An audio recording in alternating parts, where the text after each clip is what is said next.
What we're trying to do is address the community gang problems in Old Trafford, because at the moment they're on the increase, and we thought one of the better ways to do it would be to get young people to go and do some research on other young people. So what we're proposing to do is get a company called ICA UK to train up the 15 to 20 young people, and then those 15 to 20 young people will go and conduct live interviews with other gang-involved young people or those at risk of becoming gang-involved.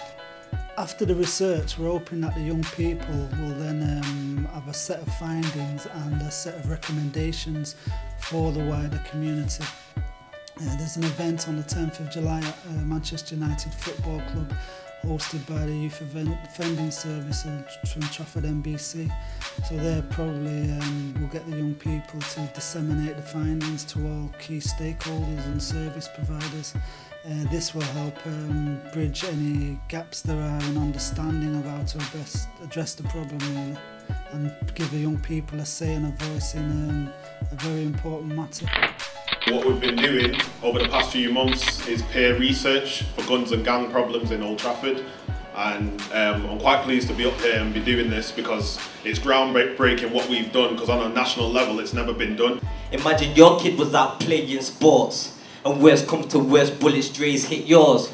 Let's talk about cracking the game. Them man want fame, look flash in the range. Got the heroin weed bags for the dope heads. Terrorists blasting the streets, it's cold red. One day, it's just coming home from the shop. Me and my two friends just chilling like every other day.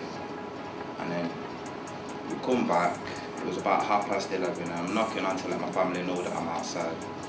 Next thing you know, my brothers come out, started speaking to me for like 5 minutes or so. And then all I've seen was 7, 8 guys come, balaclavaed up, didn't know who there was.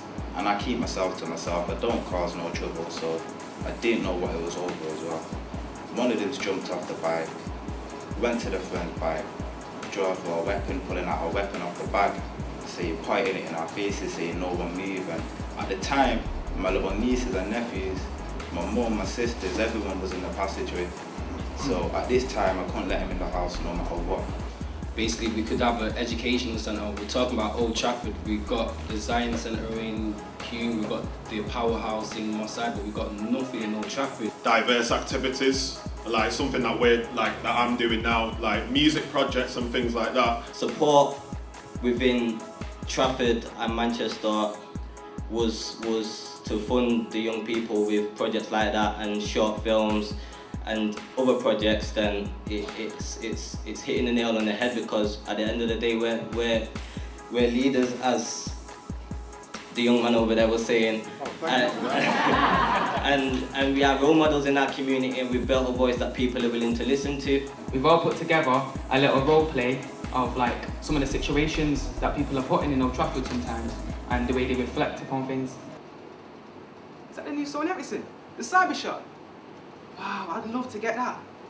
Oh, I've got to get that. I've got to get that. Yo, yeah, yo, don't do that, Gouji. Right, give me that phone. Give me that phone. Yo, man's kill yo. Just give me your phone. Take the phone now. Get this thing. Yo, who's this man? Yo, just got jumped in OT, you know. Who, yo? By some guy. Yo, Rico, come here, yo. What, yo? Come here, yo. Man, we got jumped up and everything. Who did that one? OT Crips, innit? Yo, let's go find it, yo. Yo, man. Yo, we're gonna look for that man right now, yo. You got my phone back, innit? Is that it there? Yeah, that's him, yo. You're a big man. You can rob me. Give me the phone. Yeah.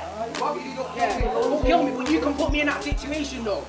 Yeah, it's alright for you, innit? You're not a big man now, are you? Don't kill me. Yeah. Lick him down. Shoot him. This was a short role play to show what happened to a boy who had no money, nothing to do, no mill rentals, and couldn't get a job.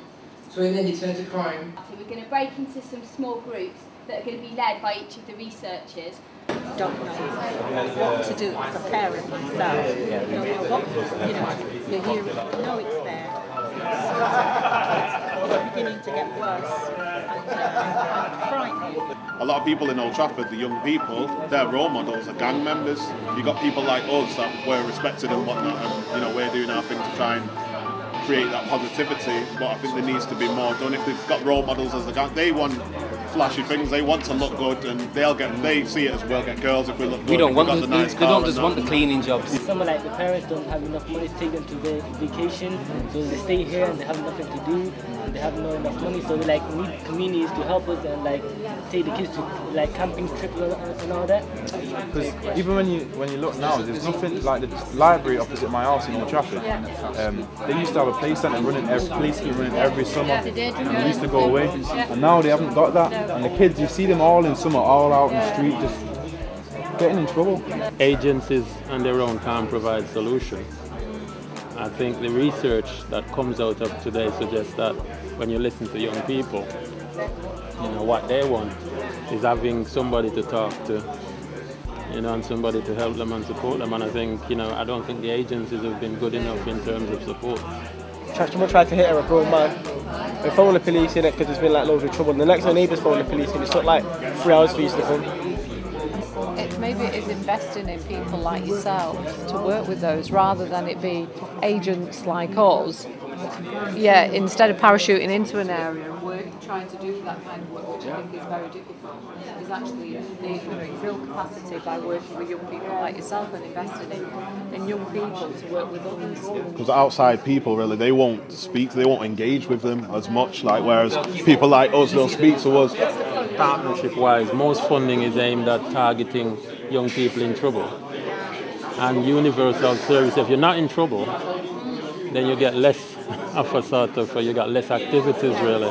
If you are in trouble, then you're likely to get more, you got our provision that we provide in the youth offending service is very targeted. In the media how the government is sort of coming down on parents with the behaviour of young people. Do you actually believe that? No, I don't believe that. I mean, do you feel having a stronger parent, a family unit is... It's not really necessarily the parents' fault, because I know a lot of people, that's in gangs and that the mums have been proper strict and they've been taught a lesson every time it doesn't be bad, but it's just, I don't know, it's not, I don't think it's the mum's fault at all. The problem you find is that, particularly with places like Old Trafford, Mosside and stuff, it's just saying, well, that's the black community killing each other, just leave it. Yeah, that's right. If, however, a white child is shot and killed, then it becomes an issue. Each other off, that's what they think. That's how they see it. Less people have to deal with.